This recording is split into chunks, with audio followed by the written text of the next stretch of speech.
lakini kijana alipenda msichana. Ndio. Hiyo Mimi kabisa mimi nafikiri hiyo ni kitu ya zamani. Hiyo ni wanajua yule msichana ile familia ambayo ametoka kama Gen Z. Sema tu.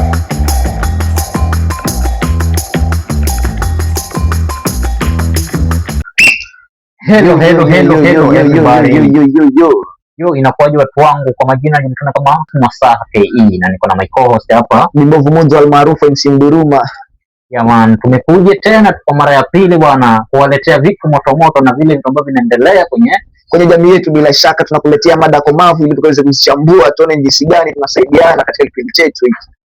Lakini bwana ni noma. Hii ya leo ni kali. Hii ya leo haina mpinzani ya leo. Sema mapenzi wewe. Haya ni mapenzi baba. Mapenzi wewe. Hayana mwenyewe. Haya mapenzi hayana mwenyewe. Usikii. Naumia vijana wa nyumbani jamani. Sasa tunafanyaje sasa? Tunafanyaje sasa? Mimi mwenyewe sasa hivi ukiniona hivi, bro, I'm single bro. Mapenzi si hawezi, mimi yangu si mapenzi bro. Chezani. Wewe usikii kuna huyo kijana wa nyumbani huyo ametumia message anasema, bro, mimi nina shida. Shida gani bro hiyo? Na sasa nataka acha na sasa nawafanyia ujumbe. Bro, mimi niko na shida. Ninataka kupost kwa hao followers wako nione kama vile wenye watanisaidia. Kwa maana nilikuwa niko na mpenzi wangu, nilimpeleka nyumbani kumtambulisha kwa wazazi. Ndio. Lakini sasa kufika hapo wazazi wakamkataa. Sasa mimi nifanyeje? Je, niendelee kwa huyo mpenzi wangu, niachane naye ama niendelee kwa naye? So it means yo kijana kuna msichana mwenye alipendana naye. Akampeleka nyumbani kwa wazazi wake, akamtambulisha kwa wazazi wake. Alafu wazazi wakamkataa sasa. Lakini kijana alipenda yule msichana. Ndio. Hiyo ni kali sasa. So anaomba ushauri. Anataka msaada aendelee abaki na yule msichana ama amwache kwa sababu wazazi wamemkataa. Wewe kama Bimbovu Mojo, mimi sasa gani kuhusu hiyo mada? Ni cool bro. Lakini sasa unajua mapenzi waliopendana ni wale wawili, watu wawili, wakati wakipatana ni hao wawili. So unajua sasa labda huyu kijana yule ndio bavu wake ambaye Mungu alikuwa amemwekea. Unaona sasa? Mapenzi ni hao wawili. Sio wazazi. Wazazi hao walipendana tayari ndio maana wakaoana. So wewe huwezi kuingilia mapenzi yangu mimi nimependa mtu alafu uje umkatae. Ujui mimi nimependana na yeye kivipi ama nini ambacho nimeona kwake.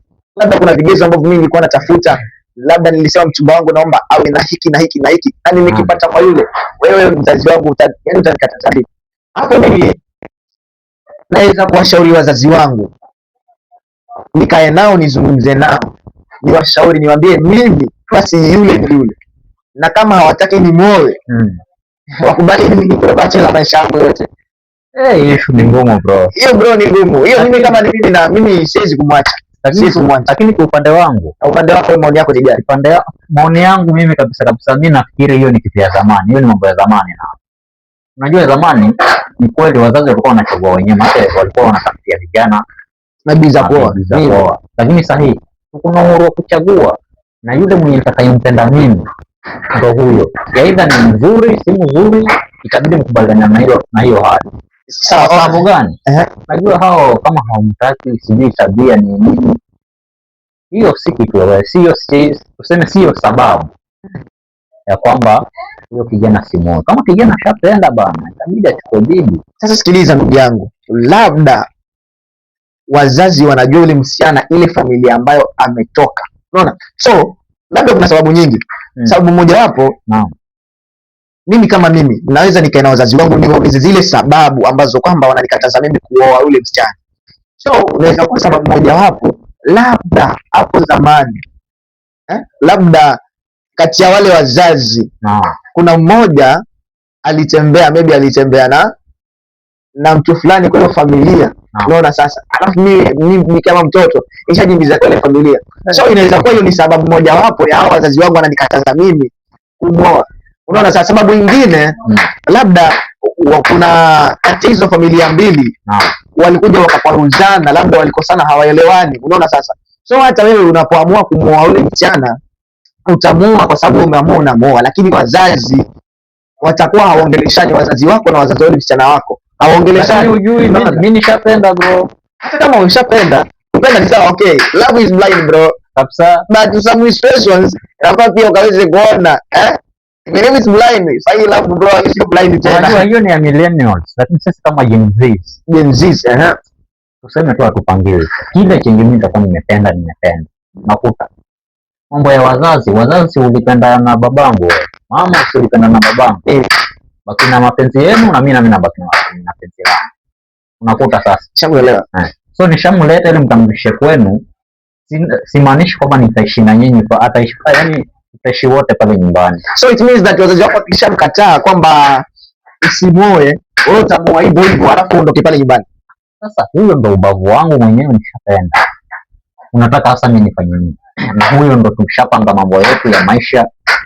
Bro, sikiliza, hata kitabu kitakatifu Biblia inasema kwamba kile kitabu cha Efeso 6:9 inasema kwamba enyi watoto watiini wazazi wenu katika Bwana. Ni sawa. Unaona sasa bro? Acha nikwambie. Wazazi watini na watii, kuheshimu na waheshimu hivyo. Lakini sasa kuhusu mapenzi, kuhusu ya watu wawili ambao wale tuseme wanalala uchi, watu wawili wenye wanalala uchi. Usiingilie kabisa. Huwezi jua kama napatiwa nini ama vipi? Hapo huwezi jua. So wewe venye ulipatana, wewe kama mzee ulipatana na mama, hayo ni yenu, mimi sijui, sikuwepo. Lakini sasa hivi venye nimepata, msiseme huyu hafai. Kwa sababu gani? Mimi mwenyewe nishamwona anafai, ndio maana nikamleta. Unajua wewe kile unachopewa kule, kile ninachopewa nakijua mwenyewe. Mambo ya kwamba sijui nini wengine wanasababu kwamba sijui hana adabu. Kwa nini sana adabu? Ona pale sasa, labda ile familia inajua kwamba familia fulani. Okay bro, unajua sasa tunajua ni mambo ya ukoloni. Sio mambo ya ukoloni. Unasikiliza niongea bro. I have witnessed. You see, kuna vitu nimeshuhudia bro. Unajua sasa kuna familia zingine okay, mimi nimeshuhudia kuna familia zingine bro, sio za kuoa. Kama nitakuwa nimekosea kama gani? Yaani listen to me. Moja taja 1 2 3 si za kuoa kama gani? Make zote tuseme sisi ni Wakenya, sisi ni binadamu na wote tuna uhuru wa kuoa ama yani sio yani kuna mambo mengine labda ona. Wewe utaniambia ni ukoloni ama ni uzamani, lakini kuna kabila, yani kuna familia zingine, kuna mambo fulani ya ukoo. Unaona sasa, unaweza pata mama aliolewa akaenda akazaa, ama tuseme wale wazazi walioana wakazaa vizuri watoto wao, si ndio? Alafu sasa first born ameolewa, ameenda kwa bwanake, amerudi. Second born ameolewa, ameenda, amerudi. Yani almost wasichana 6 wote wameolewa, lakini unajua wameenda na wamerudi, wako pale nyumbani. Hakuna hata mmoja ambaye amedumu na ndoa yake. Shakuta sasa. Sio wazazi wanaweza kuwa na kuanakwambia vile kwa sababu wameona vitu katika ile familia, ndio maana wanapata. Lakini unajua nini? Shida inaweza kuwa ni wazazi wenyewe au wasichana wazazi wao, au inaweza kuwa ndo ni chanzo. Kwa nini huyu mtoto akienda kirudi na kukubalia kae?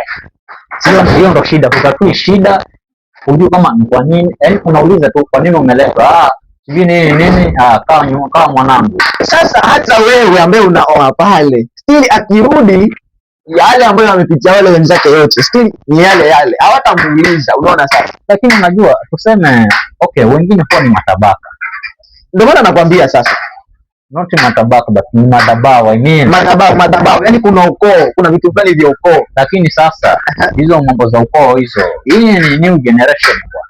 Sio lazima majenzi hawezi kushikana na mambo ya ukoo. Hizo ni mambo za kitambo bwana. Ona, penzi likiisha obvious limeisha. Tuseme huko ile siku hizi unaweza kuwa na dem tuseme like 10 years huko, and then kama penzi limeisha, hakuna vile vile utaweza kuliforce.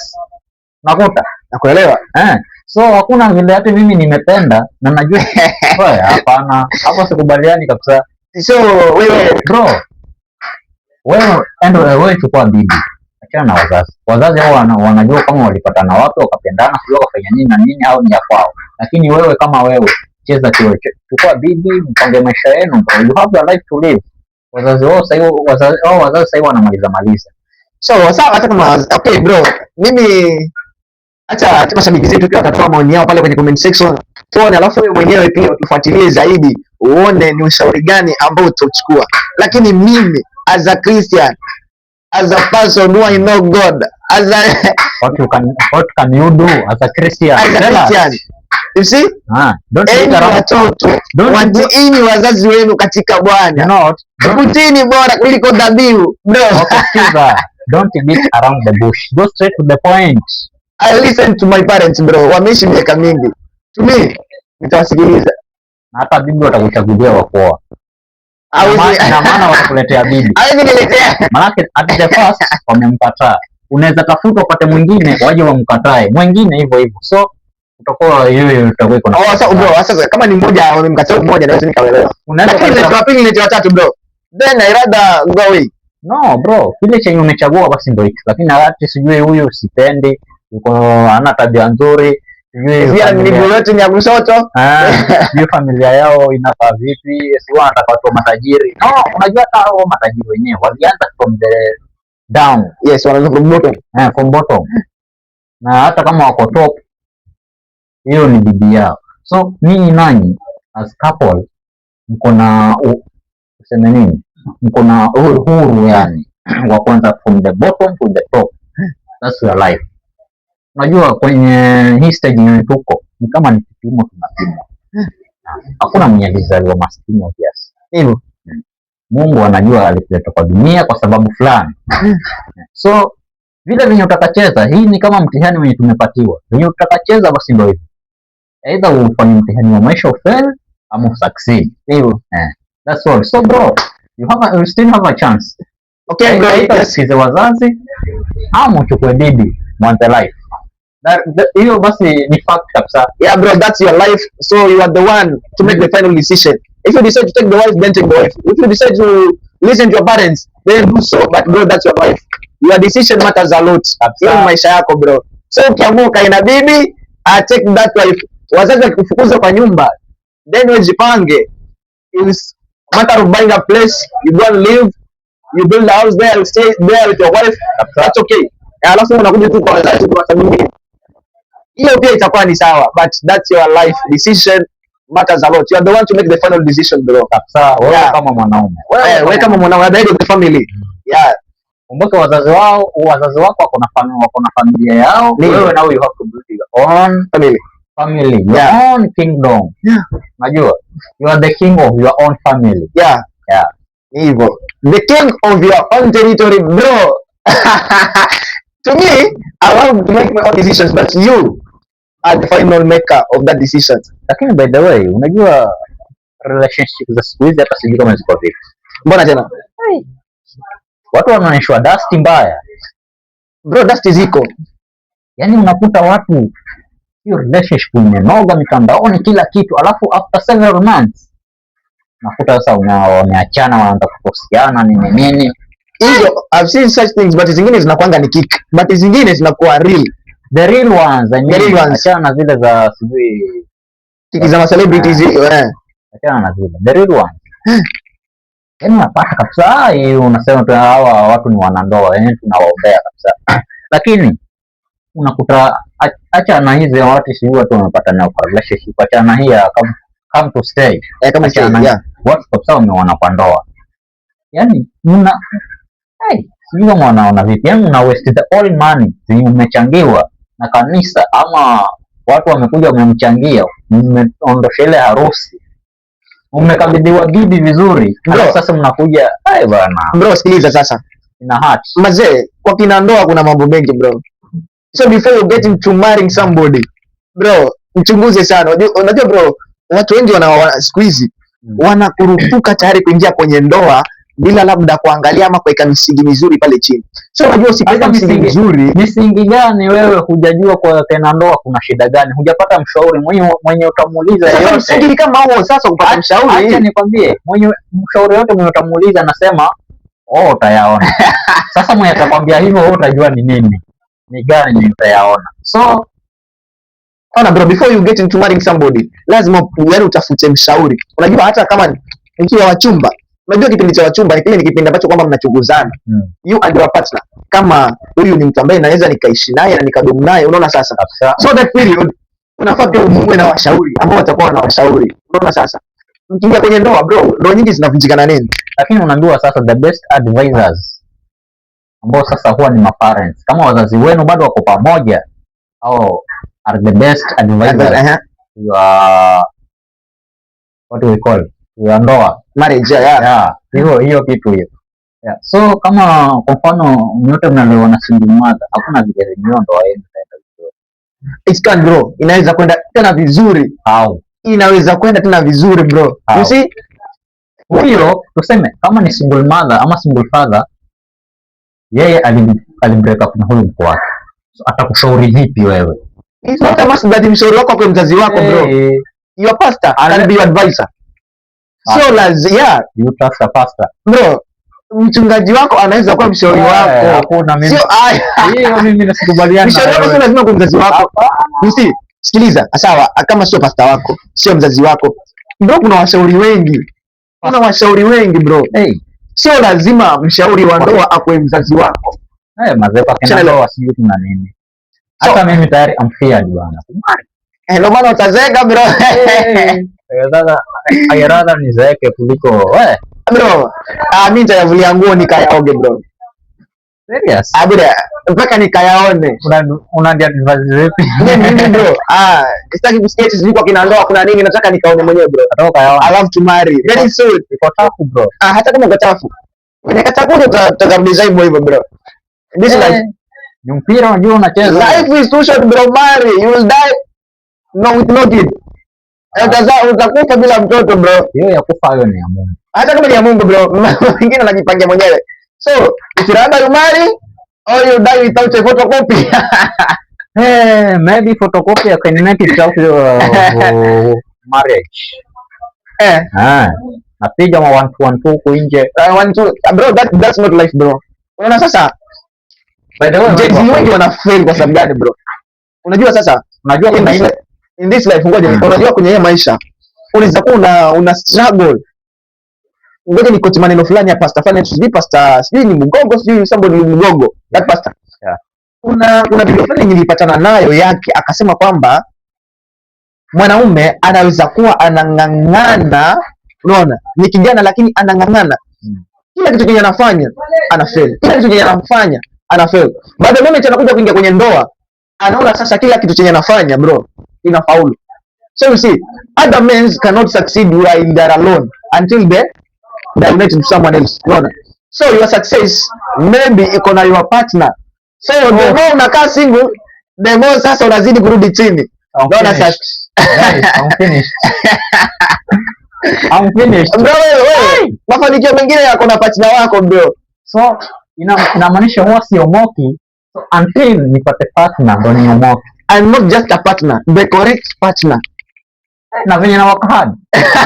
Utawaka hard sana bro, but maybe your success is with your partner. So unasema utachapa huku, chape huku, wewe ndio utachapa bro. The more unachapa the more you spend a lot. The more bro, kwa you become poor. I'm scared bro, kwa kina ndoa ziko nzuri.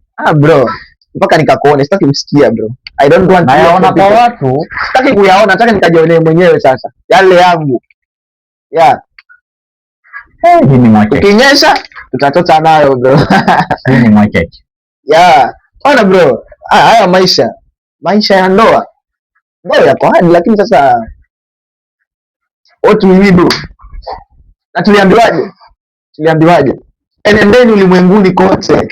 Unaona sasa? Mkawane, mzaane, muijaze dunia. Sasa dunia itajaa vipi kama hataoa? Haijai. Ona kama siku hizi mtu akizani watoto wawili watatu, dunia itajaa vipi? Itajaa bro, itajaa. How? Haba na haba ujaza kibaba. Kile kidogo chako na kidogo changu tukichanganya, dunia itajaa. Kwani unataka ujaze peke yako? Au jambo ujaze peke yako dunia? I'm like Solomon bro. 700 grapes, 300 concubines. Lakini sasa Solomon naye alikuwa anajaribu kutufunza nini? Huyo si ni Timilias. Sasa kwa mfano mimi niseme I'm here. You see, I say that my mentor is King Solomon. Nitakuwa na makosa mimi? Kapotea bro. Sio kama kupotea nitakuwa na makosa. Ndio hata Biblia, sio Biblia, King Solomon nimefanya kwenye Biblia. Sasa unajua Biblia iliandika zile vitu ili kukusaidia wewe usiende kulingana na vile venye walifanya watu. So you mean that tusifuate Biblia venye inasema? No. Biblia unaifuata lakini in the right way, lakini is not the wrong way. Najua ile iko hivi muda yeah. Okay, ni sawa. So guys, kama mnaona mnaweza mkashauri kijana wetu, kama uko na ushauri ambao unaweza kudondosha pale kwenye comment section, tuweze kumsaidia kijana wetu ambaye alipeleka mpenzi wake ama mchumba wake kwa wazazi wake, alafu itended up wazazi wakamkataa. So we don't know the reason, but kama unaweza ukamshauri kijana wetu, dondosha comment yako pale, alafu soko tunapitia tuone jinsi gani tunaweza kumsaidia kijana wetu. Yeah guys, kama vile tumesikia, so this is our show Real Talk man. Subscribe, share, enda pale Facebook, TikTok, Instagram to follow mazee.